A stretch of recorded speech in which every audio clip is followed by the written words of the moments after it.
The little girl's body went limp without warning.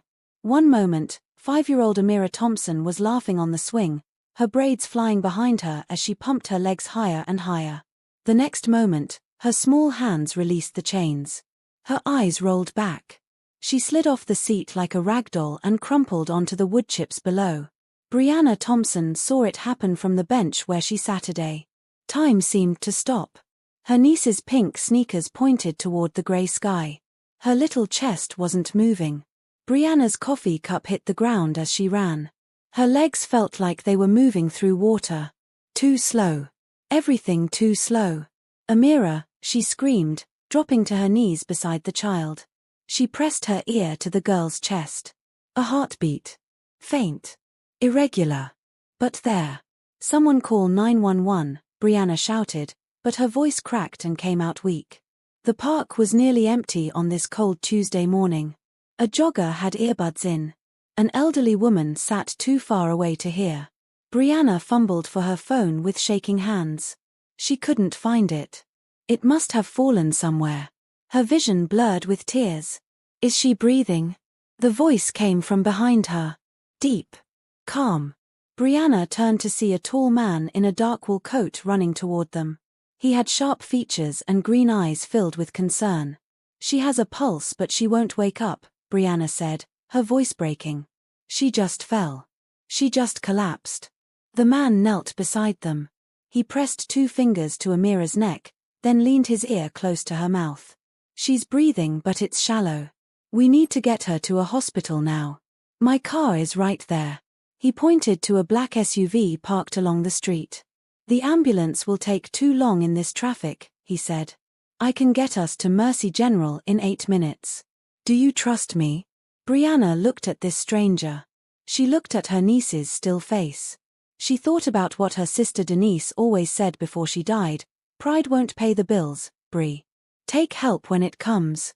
Yes, Brianna said. Please. The man scooped Amira into his arms with surprising gentleness. Her head rested against his chest as he strode toward the SUV. Brianna grabbed her purse and ran after him. He placed Amira in the back seat and Brianna climbed in beside her, cradling the girl's head in her lap. The man got behind the wheel and the engine roared to life. Mercy General, he confirmed, pulling onto the road. What's her name? Amira. She's 5. She's my niece. I'm Ethan. Ethan Blackwood. He drove fast but controlled, weaving through traffic with precision. Brianna stroked Amira's forehead, whispering to her, begging her to wake up. Has this happened before? Ethan asked, glancing in the rearview mirror. No. Never. She gets tired easily. She's always out of breath. But never this. Ethan pressed harder on the gas.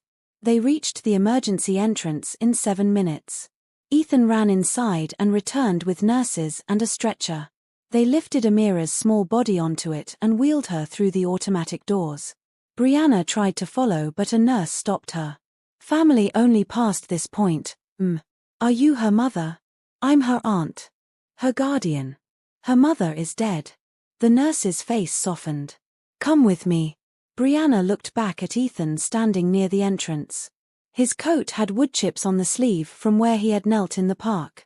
Thank you, she said. He nodded. I'll wait. What would you do if the only family you had left collapsed right in front of you? Drop a comment below. And if you want to see how this story unfolds, make sure you're subscribed and following along. You won't want to miss what happens next. 3 hours passed in the hospital waiting room. Brianna sat in a plastic chair with her hands clasped together. She had called in sick to her job at the preschool. She had texted her neighbor to let her know what happened.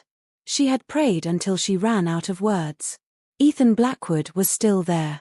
He sat across from her, his coat folded on the chair beside him. He hadn't said much. Just brought her coffee from the vending machine and sat with her in silence. She didn't understand why a stranger would stay this long, but she was grateful not to be alone. A door opened and a woman in a white coat emerged. She was in her 50s with kind eyes behind wire-rimmed glasses. Ms. Thompson? Brianna stood quickly. Yes. Is Amira okay? I'm Dr. Patricia Hayes, the pediatric cardiologist on call. Why don't you come with me so we can talk? Brianna's stomach dropped.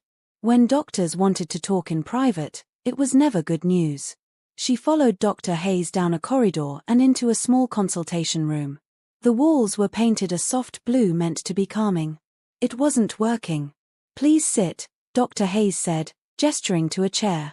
Brianna sat a. Her hands were shaking again. Amira is stable now and resting comfortably, the doctor began. But we ran several tests, and I need to discuss the results with you. She pulled up images on a computer screen. Brianna saw what looked like a heart, but something about its shape seemed wrong. Amira has a congenital heart defect called ventricular septal defect. Essentially, there's a hole between the two lower chambers of her heart.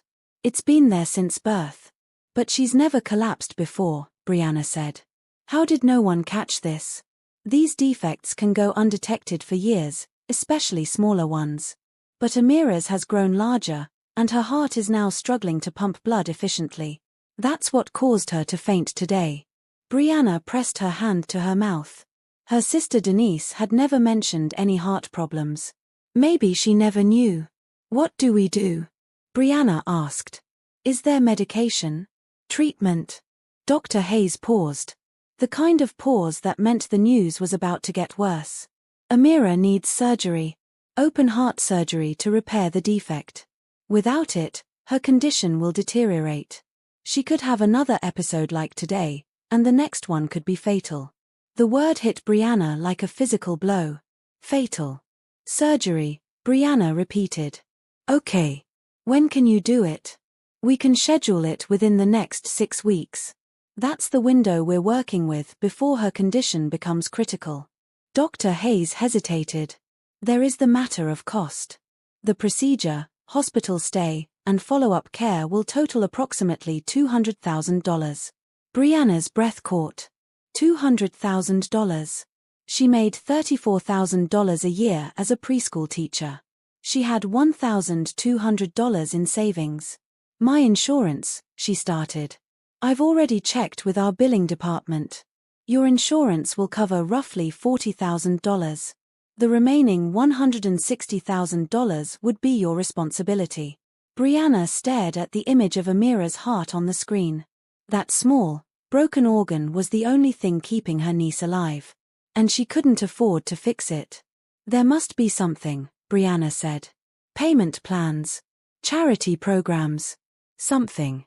We can connect you with our financial counselor. There are options to explore. But I want you to understand the timeline. We need to perform this surgery within 45 days. 45 days to find $160,000. Brianna nodded slowly, but her mind was already racing. She would sell everything. Work 3 jobs. Beg if she had to. She would not lose Amira too. Brianna sat in the hospital cafeteria staring at a cup of soup she couldn't eat. The financial counselor had given her a stack of forms to fill out. Applications for charity care. Payment plan requests. Crowdfunding information. Each form felt like a reminder of how helpless she was. She had spent the last 3 hours calculating numbers in her head. If she sold her car, she might get $5,000.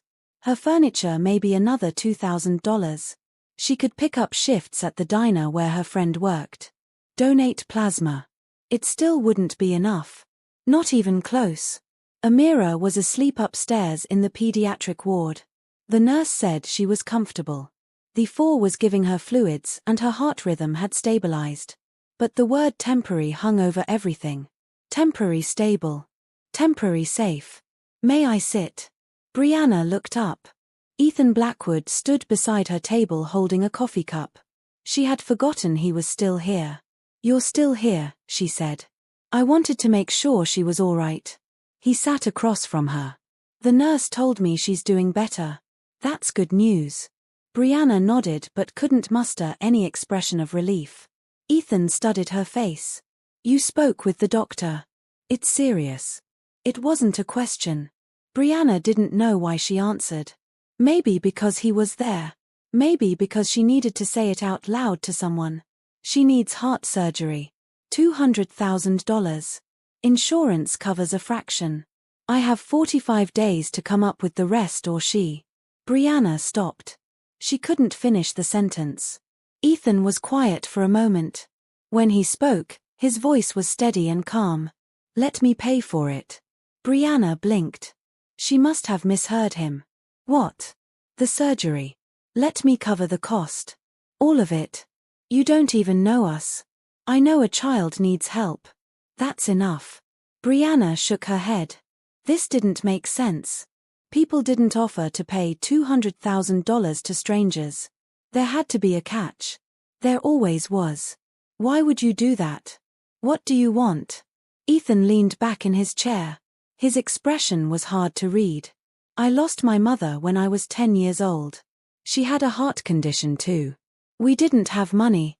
We couldn't afford the treatment she needed. He paused. She died in a hospital room while I sat beside her.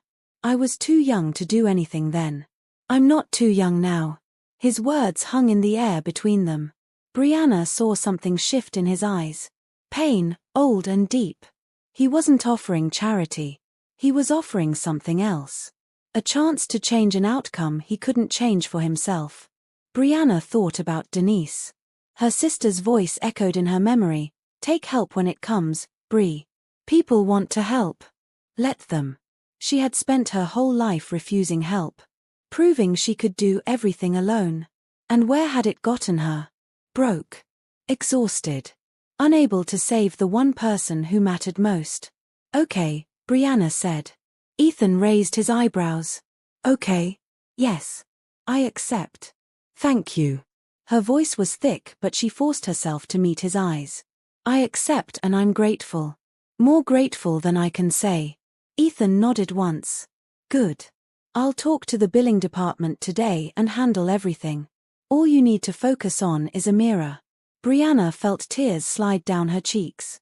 She wiped them quickly, embarrassed. Thank you, she said again. I mean it. Thank you. I know you do. He stood up. I'll come back tomorrow to see how she's doing. If you need anything before then, anything at all, call me. He placed a business card on the table. It read, Ethan Blackwood, CEO, Blackwood Industries. Then he walked away. Brianna sat alone with the business card in her hand. She didn't know what Blackwood Industries was. She didn't know anything about this man except that he had appeared out of nowhere and offered to save her niece's life. For the first time in months, she felt something besides fear. She felt hope. Ethan kept his promise. The next morning, Brianna arrived at the hospital to find that Amira's account balance had been paid in full. Not partially. Not a payment plan. The entire $200,000 settled overnight. The billing coordinator seemed almost as shocked as Brianna was. Mr. Blackwood's office sent the payment electronically this morning, she explained. There's nothing else owed. We're clear to proceed with scheduling the surgery. Brianna thanked her and walked to the elevator in a daze. In her experience, people made promises all the time. They rarely kept them. Yet here was a man she had met less than 24 hours ago who had done exactly what he said he would. Amira was awake when Brianna entered her room. She sat propped up against pillows, wearing a hospital gown decorated with butterflies. Her braids were messy from sleep but her eyes were bright. Auntie Bri, she said. I'm hungry. Brianna laughed and kissed her forehead. Then let's get you some breakfast. They spent the morning together. Brianna helped Amira eat scrambled eggs and toast. They watched cartoons on the small TV mounted to the wall. A nurse came in to check vitals and said everything looked stable. Around noon, there was a knock on the door. Ethan stood in the doorway holding a stuffed elephant. I hope I'm not interrupting, he said. Amira's face lit up. You're the man who carried me to the car. I remember you. That's right. My name is Ethan. I brought you a friend. He held out the elephant. It was grey with floppy ears and wore a tiny red bow. Amira reached for it eagerly and hugged it to her chest. I'm going to name her Ellie. Ethan smiled. It was the first time Brianna had seen him smile.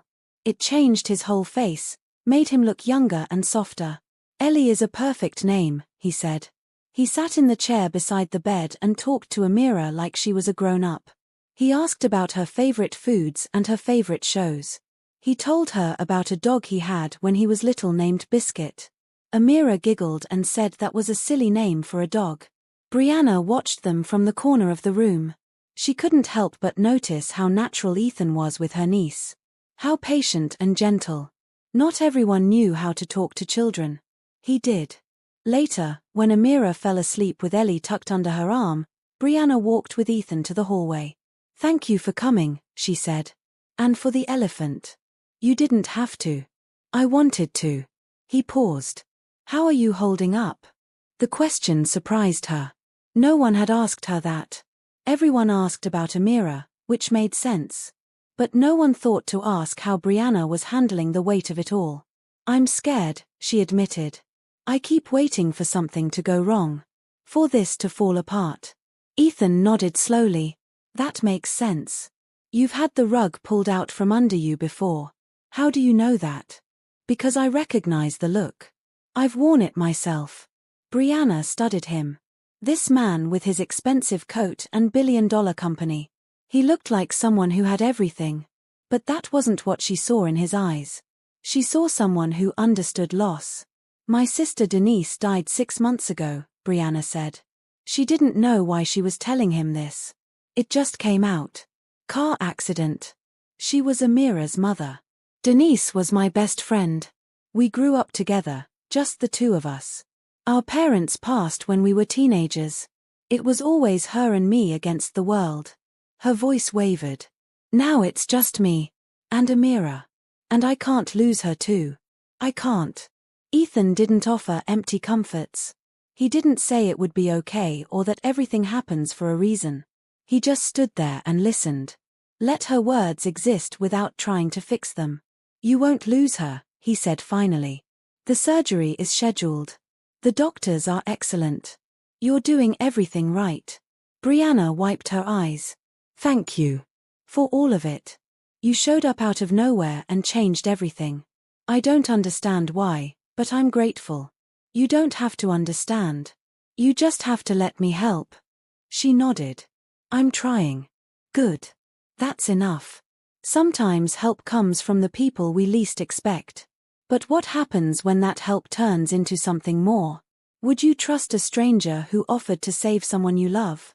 Comment below. And if you're not subscribed yet, hit that button now because this story is just getting started. A week passed in the hospital.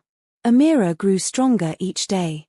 The doctors adjusted her medications and prepared her for surgery. She didn't fully understand what was happening, but she knew she was sick and the doctors were going to make her better. She trusted the grown-ups around her to handle it, the way children do. Ethan came every day. Sometimes he brought gifts, coloring books, puzzles, a balloon shaped like a unicorn. Sometimes he brought food for Brianna from the cafe across the street because he noticed she barely ate. Sometimes he just sat with them and talked about nothing important. The weather. A funny thing he saw on the news. Brianna found herself looking forward to his visits. Not because of the gifts or the money. Because of the way he made things feel less heavy. Less frightening. One evening, after Amira fell asleep early, Ethan suggested they take a walk. Brianna hesitated but agreed. She needed to stretch her legs. She had barely left the 4th floor in days. They walked through the hospital corridors, past the gift shop and the chapel and the quiet hallways of the administrative wing. Eventually they found a small courtyard with benches and a few trees strung with white lights. It was empty except for them. They sat side by side on a bench. The night air was cool but not cold. Brianna pulled her sweater tighter around her shoulders. "Can I ask you something?" she said. "Of course. You told me about your mother. How she died from a heart condition when you were young. But you never told me the rest. How did you end up here? How did you become someone who can pay $200,000 like it's nothing?" Ethan was quiet for a moment. He looked at the lights in the trees. "After my mother died, I lived with my grandmother. She worked 2 jobs to keep a roof over our heads. I saw how hard she struggled. How the system wasn't built for people like us." He paused. "I was angry for a long time. At the world. At the doctors who couldn't save my mother. At the money we didn't have. He folded his hands together. I channeled that anger into school. Then college. Then building a company from scratch. Blackwood Industries started in my grandmother's garage when I was 23. Now it's worth $2 billion. Brianna stared at him. She knew he was wealthy, but she hadn't grasped the scale of it. I made more money than I'll ever need, Ethan continued. But none of it brought her back. Nothing I built could undo what happened to her. So I started giving it away. Hospitals. Schools. Medical research. It helps, in a way. But it never quite fills the hole. He turned to look at Brianna. Then I was walking through that park. I saw Amira fall. I saw you screaming. And I thought, I can help. Right here. Right now. This one I can save. Brianna felt tears prick her eyes. She understood now. He wasn't trying to buy gratitude or feel like a hero. He was trying to heal a wound that had never closed. You're a good man, she said softly. You didn't have to tell me any of that, but I'm glad you did. Thank you for trusting me with it. He held her gaze. There was something there, in that look. Something warm and careful. She felt it too. Ethan, she started. You should get some rest, he said, standing up. The moment passed. Surgery is in 2 days. You need your strength. Brianna stood beside him. You're right. They walked back inside together. At the elevator, Ethan reached out and squeezed her hand. Just briefly. Just for a second. Then he let go. Good night, Brianna. Good night, Ethan. The elevator doors closed between them. Brianna leaned against the wall, her heart beating faster than it should. She wasn't sure what was happening between them. But she knew it was something. The day before surgery, Amira asked Ethan an unusual question. She was sitting up in bed drawing a picture with the crayons he had brought her. Brianna was down in the cafeteria getting lunch. The room was quiet except for the beeping of the heart monitor. Ethan, Amira said without looking up from her drawing. Do you like my Auntie Brie? Ethan raised his eyebrows. Yes, I like her. She's a good person. But do you like her? Ethan chuckled. Children had a way of getting straight to the point. Your aunt is very special, he said carefully. I think she's kind and brave. I enjoy spending time with her. Amira seemed satisfied with that answer. She went back to coloring, pressing the blue crayon hard against the paper. I have a secret, she said after a while. A secret? Yes. But I can't tell you yet. I'll tell you later. Ethan leaned forward. When will you tell me? Amira thought about it. Her little face scrunched up with concentration. After I'm better, she said. After the doctors fix my heart. Then you have to carry me upstairs to my room at home. And when you put me in my bed, I'll tell you the secret. Ethan smiled. Why do I have to carry you upstairs? Because that's the rule. Secrets are only for people who carry you upstairs. It was strange logic, but it made perfect sense to a 5-year-old. Ethan found himself charmed by it. All right, he said.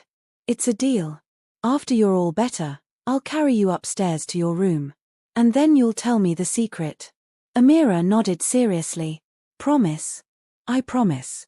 She held out her pinky finger. Ethan hooked his pinky around hers. Pinky promise, she said. Pinky promise.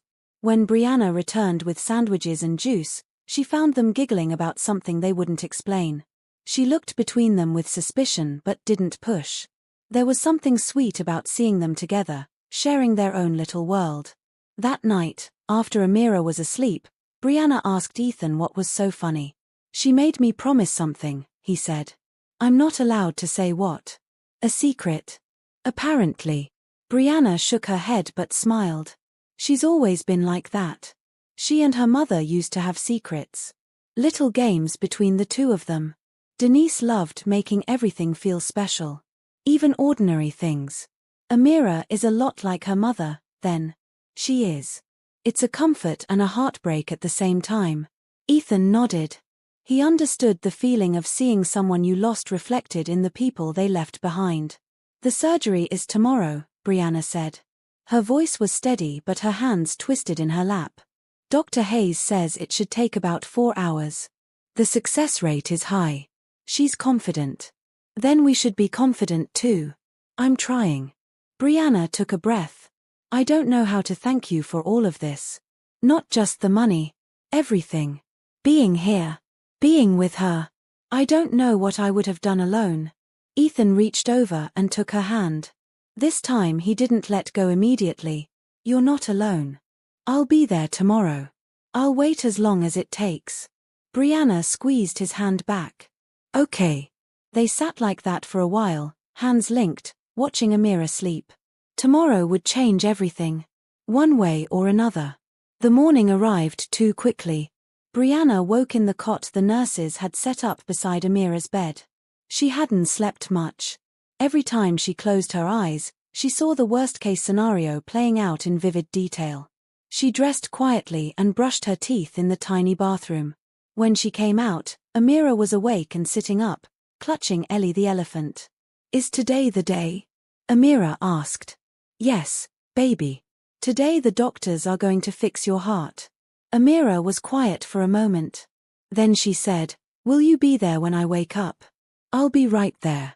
The very first thing you'll see is my face. I promise. The nurses came at 7 to prep Amira for surgery. They gave her special medicine to help her relax.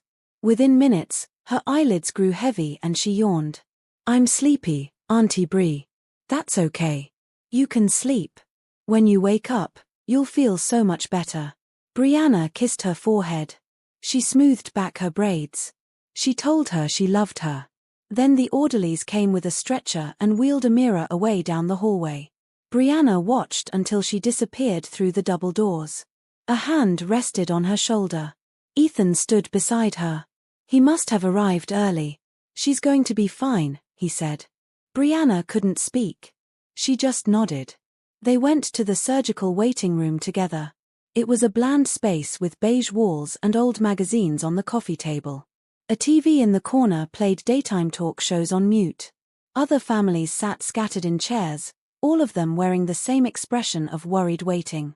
The first hour passed slowly.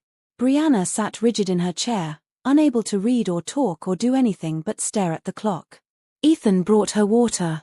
He brought her snacks she couldn't eat. He didn't try to fill the silence with empty reassurances. He just stayed. The second hour, Brianna started pacing. Back and forth across the room. Her sneakers squeaked on the linoleum floor. Tell me something, she said to Ethan. Anything. Just distract me. He told her about his grandmother. How she used to make the best peach cobbler in the state. How she sang hymns while she cooked. How she died peacefully in her sleep 2 years ago at the age of 89. She saw me become successful, Ethan said. She came to my first office opening. Cried the whole time. Brianna felt herself smile despite everything. She sounds wonderful. She was. She would have liked you. The third hour, Dr. Hayes sent a nurse with an update. Surgery was proceeding well. No complications. Almost finished. Brianna sank into her chair and closed her eyes.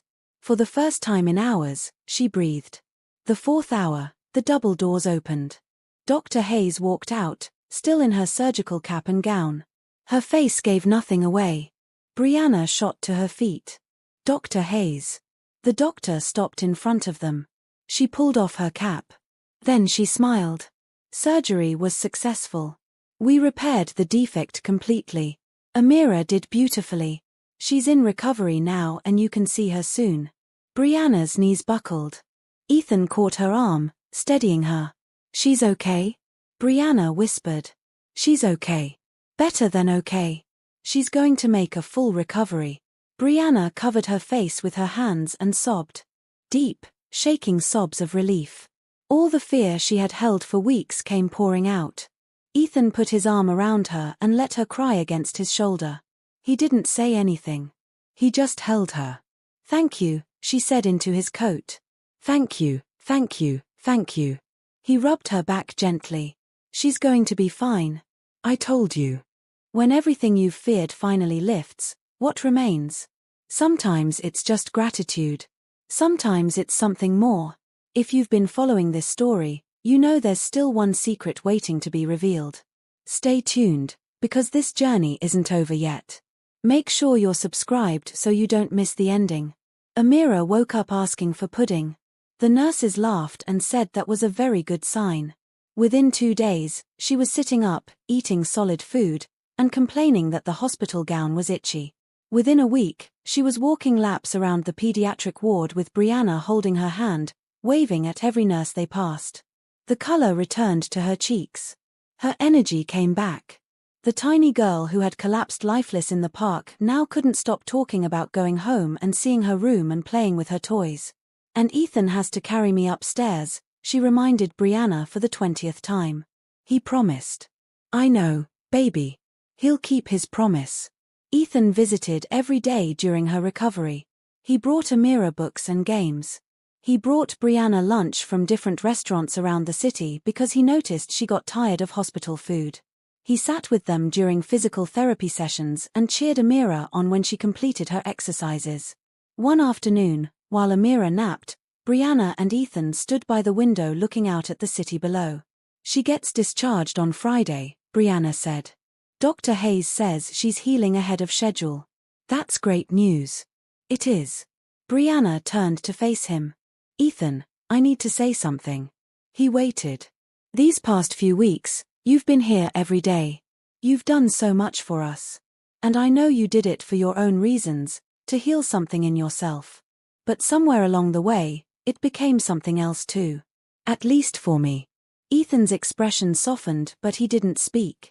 I have feelings for you, Brianna continued. Her heart was pounding, but she forced herself to keep going. Real feelings. And I don't know if you feel the same way. Maybe you were just being kind. Maybe this was always about Amira. But I couldn't let you leave without telling you the truth. For a long moment, Ethan said nothing. Brianna braced herself for rejection. For him to say he was flattered but didn't feel the same. Instead, he stepped closer. He lifted his hand and brushed a curl from her face. I didn't expect this, he said quietly. I came to that park that day expecting nothing. I saw a child fall and I helped because that's what you do. But then I met you. And every day since, I've looked forward to coming here. Not because of the hospital. Because of you. Brianna's breath caught. I have feelings for you too, Ethan said. Strong ones. I didn't want to say anything while Amira was still recovering. It didn't seem like the right time. But now that she's getting better, now that the crisis has passed. He paused. I'd like to take you to dinner. A proper dinner. When Amira is settled at home. If you'll let me. Brianna smiled. A real smile. I'd like that. Ethan smiled back. He took her hand and lifted it to his lips, kissing her knuckles gently. Then it's a date.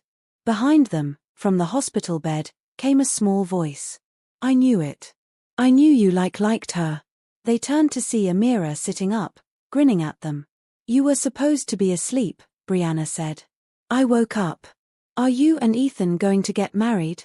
Ethan laughed. Let's start with dinner first. Amira considered this. Okay.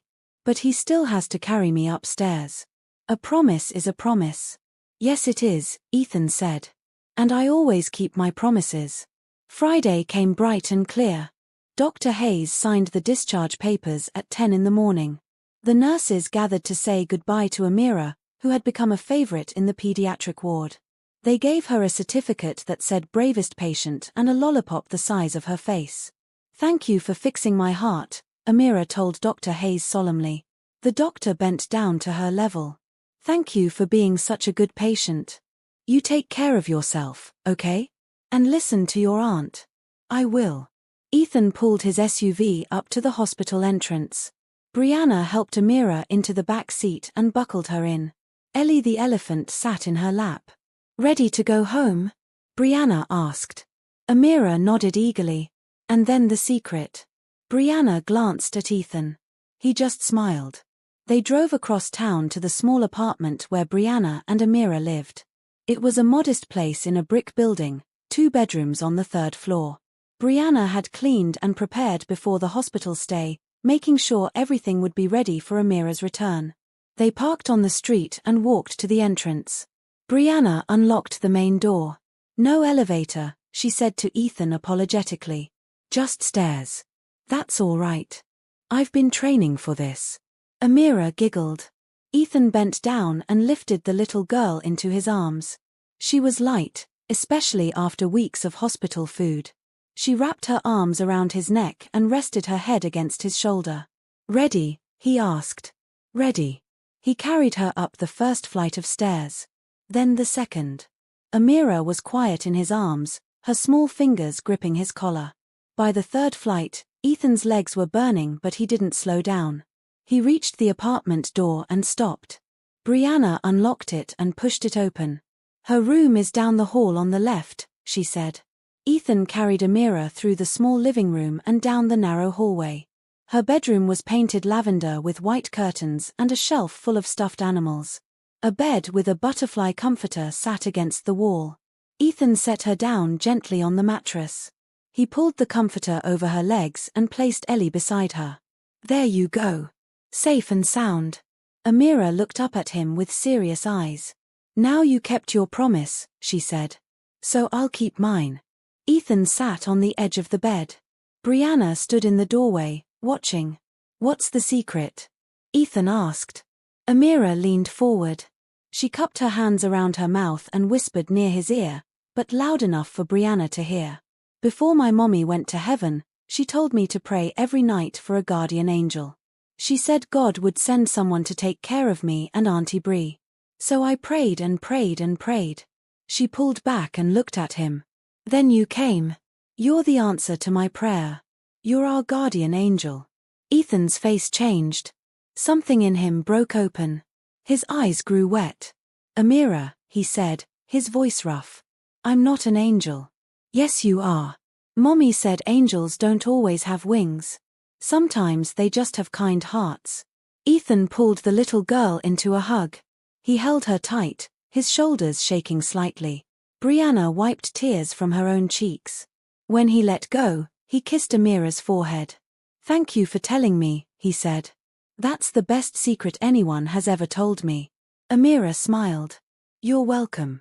Now you have to take care of us forever, okay?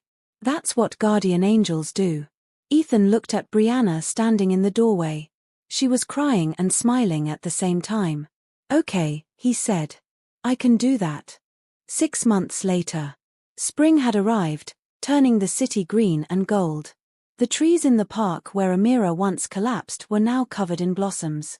Children played on the swings and slides, their laughter carrying across the grass. Brianna sat on a bench watching Amira run through the field with Ellie the elephant bouncing in her backpack. The little girl was strong now, healthy, full of endless energy. Her heart worked perfectly. She never got tired. She never stopped moving. "She's fast," Ethan said, sitting beside Brianna. "Too fast. I can barely keep up with her." He laughed. "Good problem to have." Brianna leaned against his shoulder. In the months since Amira's surgery, everything had changed. Ethan had become a constant presence in their lives. Dinners together. Weekend outings. Movie nights on the couch where Amira always fell asleep between them. Brianna had been cautious at first. Worried about moving too fast. Worried about Amira getting attached. But Amira was already attached. And so was Brianna. It felt right. All of it. Ethan took her hand now, turning to face her. "I have something I want to ask you," he said. Brianna's heart skipped. "Okay." He reached into his jacket and pulled out a small velvet box. Brianna's breath caught. "Brianna Thompson," he said, opening the box to reveal a diamond ring, simple and elegant. "These past 6 months have been the best of my life. You and Amira have given me something I didn't know I was missing. A family. A home. A reason to be something more than a man with money and regrets." He took her hand and looked into her eyes. "I want to take care of you. Both of you. For the rest of my life. Will you marry me?" Brianna couldn't speak. Tears streamed down her face. She nodded, again and again. "Yes," she finally managed. "Yes. Of course yes." Ethan slipped the ring onto her finger and kissed her. A deep kiss, full of promise. "Gross," said a voice behind them. They broke apart to see Amira standing there with her hands on her hips. "Are you getting married now?" she demanded. Ethan grinned. "We are. Is that okay with you?" Amira thought about it for half a second. "Yes. Does that mean I can call you Dad?" Ethan's smile faltered, not from sadness but from the weight of the moment. He knelt down to her level. "I would be honored if you called me Dad." Amira threw her arms around his neck. "Good. Because I already started." Brianna laughed through her tears. She joined the hug, wrapping her arms around both of them. The three of them held each other in the middle of the park, under the blossoms, surrounded by sunlight. They had started as strangers. A collapsed child in a park. A man who stopped to help. A woman drowning in fear. Now they were a family. "Come on," Amira said, pulling away. "Let's go get ice cream. We have to celebrate." "Ice cream sounds perfect," Ethan said. They walked out of the park together, Amira skipping between them, holding both their hands. The same path where it all began, now leading somewhere new. Brianna looked at her ring sparkling in the sunlight.